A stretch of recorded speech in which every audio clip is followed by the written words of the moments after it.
Hey guys, it's M.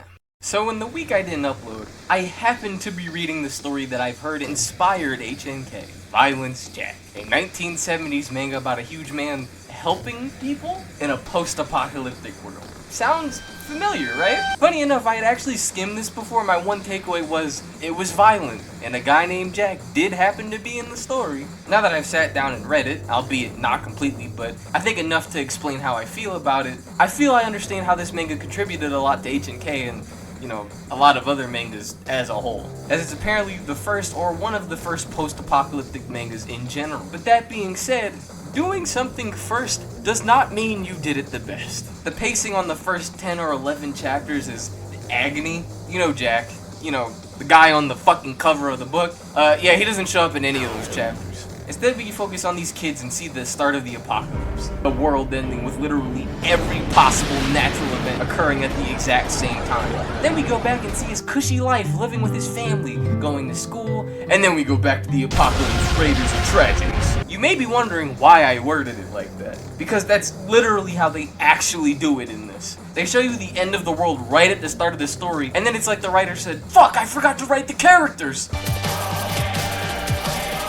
The pacing is horrible for this part. It feels like it goes on for 7 chapters too long. And since you don't care about this little guy because, as I keep saying, he's not Jack and just happens to be a kid with no powers that happens to be here, it really doesn't help that point. There isn't a payoff to seeing his backstory either. And they have the nerve to say after you finish reading all these kinda shit chapters, now the story of Violence Jack begins.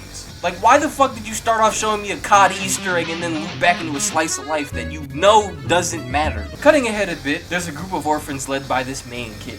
For the rest of the video, I'm just gonna call him Main Kid because I actually forgot his name. And they get beat up by some men. Then this is where the guy on the box, Violence Jack, shows up for the first time and kills them in seconds pretty brutally, with him ripping someone's arm off with his teeth along with a few other things. Something you'll get used to in this book is its uses of blood and gore like an edgy middle school would. It's nonsensical 80% of the time and it's just meant to look cool. For the time, I imagine people thought this was peak fiction, go raw, fire. But it's kind of funny how wild it gets. Like earlier in the flashback section, main kid's sister dies from a volcano. You'd assume I'd say she gets melted by the lava or something, right?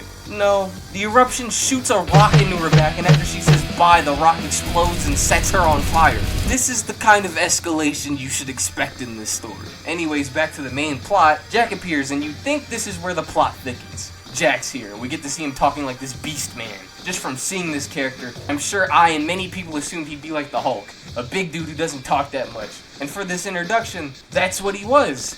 Then you cut a bit and he's dropping sentences like he's in the early Victorian era. At first I assumed it was a translation error or something, but he talks so much to the point where I don't think that's possible. He always sounds like he's 3 seconds off from calling someone a scallywag or a rapscallion. He doesn't feel like a stoic character like Ken does. He kinda just seems like a goblin, all things considered. Past this point, I can boil down everything as problems arrive. Cartoonishly horrible event happens. Main kid thinks he's on the cover and does something, and then probably gets shit on. Then Jack shows up. A barely structured mess with excuses for violence that we happen to call a story. This may have inspired a lot of things, but I feel anybody with a functioning brain can tell you, this thing feels dated in every meaning of the word. I don't like to make fun of art, but it's 100% not the thing you're reading this for. The proportions are off, the characters all look like meme material. Sometimes things will just be wrong. It looks like that one horrible Dragon Ball Super episode every chapter. I don't think I could ever not tell what was happening, but, we both have eyes, dear viewer. I doubt you think I'm lying, but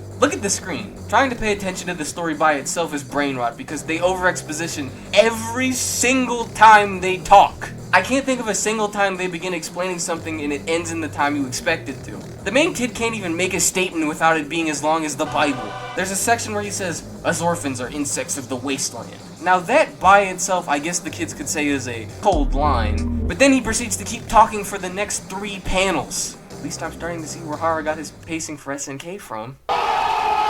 Most people, when they defend stuff like this, would say, sure, it's been done better in some aspects. But for this story specifically, it literally feels like every post-apocalypse story I've read in my life has been executed better than this. To connect this to Hnk, I'm sure we're all aware of the flaws Hnk has. But on its own, it still has some things I'd say that make it worth looking at. The art style, the focus on mainly fish fighting, pretty much the entire Chariots arc. I don't feel anything like that here. I feel this manga in current day is fun to skim through and just see Jack get violent and laugh at whatever the fucking sane thing he decides to do. But there's no inherent value to the storytelling here. It's been taught by what it's inspired by so much, it doesn't have much to bring to the table nowadays, other than its ridiculous shock factor. But honestly, I think that's all I have to say about this series. I may go back and talk about it more if you guys want me to, or if my curiosity gets the better of me, but what do you guys think? Was Violence Jack ahead of its time and I'm just a liar? Or do you agree that it's fairly outdated? As always, I'm glad to discuss with you guys in the comments, and